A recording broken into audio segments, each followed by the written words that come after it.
Lecture ಮಾಡೋದಾ? ಪ್ರತಿಪಕ್ಷ ನಾಯಕರೇ, ಮಾನ್ಯ ಅಧ್ಯಕ್ಷರೇ ಕಂಟ್ರೋಲ್ ಮಾಡಿ. ಮಿನಿಸ್ಟರ್ ಒಬ್ಬೊಬ್ಬರಿಂದ ಮಾತಾಡಿದ್ರೆ ಏನು ನಡೆಸಲು ಸಾಧ್ಯ ಉಂಟು? ಮತ್ತೆ ಅಶ್ವಥ್ ನಾರಾಯಣ ಅವ್ರು ಮಾತಾಡಿ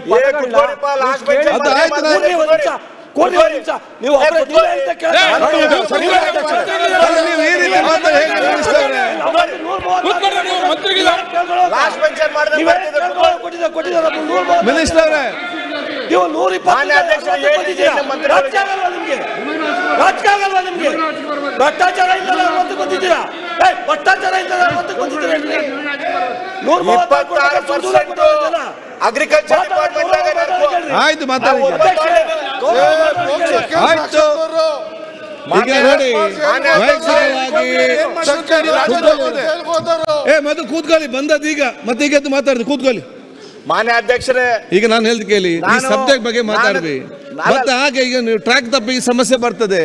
ಮಾನ್ಯ ಅಧ್ಯಕ್ಷರೇ, ನಾ ಕೃಷಿ ಇಲಾಖೆಯಲ್ಲಿ 26% ಏನ್ ಕಮಿಷನ್ ಹೊಡಿತಾ ಇದ್ದಾರೆ. ಈಗ ವಾಲ್ಮೀಕಿ ಬಗ್ಗೆ ಮಾತಾಡಿ, ನೀವು ವಾಲ್ಮೀಕಿ ಬಗ್ಗೆ ಮಾತಾಡಿ,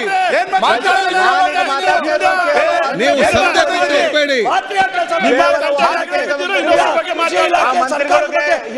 ನೀವು ಸಬ್ಜೆಕ್ಟ್ ಬಿಟ್ಟು ಮಾತಾಡಬೇಡಿ. ಆಯ್ತು, ಈಗ ನಿಮ್ಗೆ ಏನು ಆದೇಶ ಯಾಕೆ ಮಾತಾಡ್ತಾರೆ? ಸಬ್ಜೆಕ್ಟ್ ಬಿಟ್ಟು ಯಾಕೆ ಮಾತಾಡ್ತಾರೆ? ನಮ್ಮ ಉತ್ತರ ಕರ್ನಾಟಕದಲ್ಲಿ ಒಂದು ಮಾತು ನೀವು ಸಬ್ಜೆಕ್ಟ್ ಬಿಟ್ಟು ಮಾತಾಡಬೇಡಿ.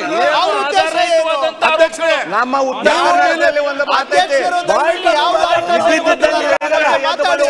ಆಯ್ತು, ನೀವೀಗ ಸಬ್ಜೆಕ್ಟ್ ಬಿಟ್ಟು ಯಾಕೆ ಮಾತಾಡ್ತೀರಿ? ನೀವು ಹಂಗ ಪರಿಸ್ಥಿತಿ ಆಗಿದೆ ಕಾಂಗ್ರೆಸ್ ಯಾರ ಮೇಲೆ